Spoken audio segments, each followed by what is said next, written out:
All right, and moving on to lick number 15. This is a Chuck Berry inspired lick. So let me play it and then we'll break it down. I'm going to play it with two different endings here.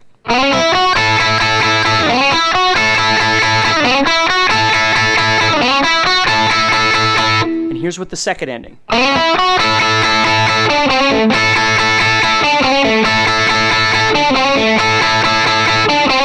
Okay, so a great little traditional blues thing that you can use, and I'm going to show you some alternate things you can do with it as well. So first of all, let's just talk about what I'm doing here.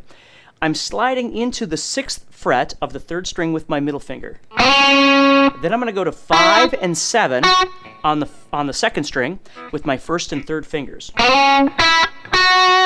Then I'm going to play the 5th fret of both the 1st and 2nd strings with my 1st finger together. And I'm going to strum that 5 times. And then I'm going to start all over again. Now the key is starting the lick off. When I do the beginning of the lick, I'm sliding, but I'm not really sliding from anywhere in particular. If you've heard me talk about this before, there are really two different kinds of slides that you can do. You can do a slide from somewhere, and you can do a slide from nowhere. And what I mean by that is when you slide from somewhere, you're going from like 5 to 7 or 7 to 12 or something like that. A slide from nowhere is kind of like a plane landing. You're just coming in, and you don't know exactly where the wheels are going to hit, but you're coming in, and everything's fine. Okay? So what I'm doing here is I'm sliding in, not from a far distance, because it takes too long to get there. So I'm just kind of coming in. Now, you could slide from somewhere. I'm just showing you what I'm doing here. So somewhere around 4 or 5, my hand is hitting the string, my middle finger, and I'm picking.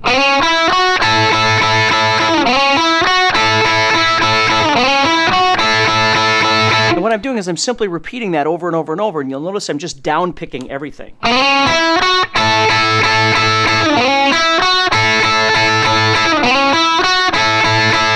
So the tricky part about this is trying to get off of those 5s and then get right back into the slide again. Now here'd be that same lick, but with a different kind of ending. So I'd come off the beginning the same way, but then I'm going to play this. So it sounds like this.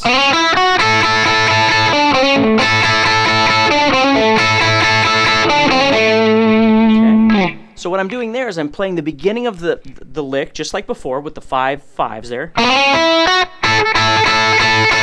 But instead of going back and just repeating it, what I'm going to do is I'm going to head down to the 7th fret of the 3rd string with my 3rd finger.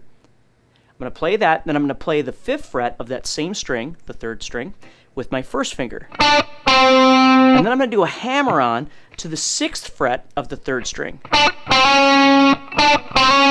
So it's chromatic, but it's not in the right order, right? Using that blues note there. I shouldn't call it a blues note, it's actually a major third. It's this note of the A chord. So I'm actually going from the minor 3rd to the major 3rd.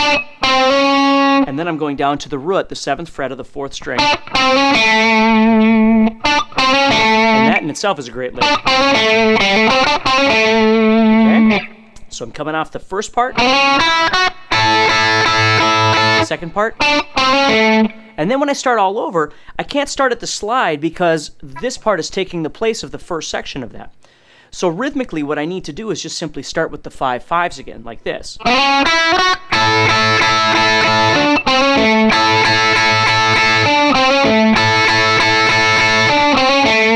So you see I can keep repeating that first part. Or I could go into the second part.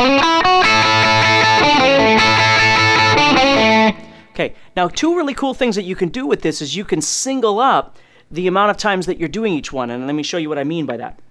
What I love about licks is being able to expand the ideas, if you just kind of explore the rhythmic ideas inside there. So let me show you this. So I'm going to do the first one.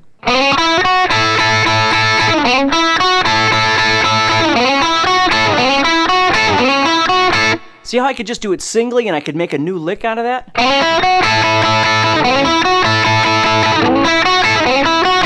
See? Or I could do the same thing with the second idea.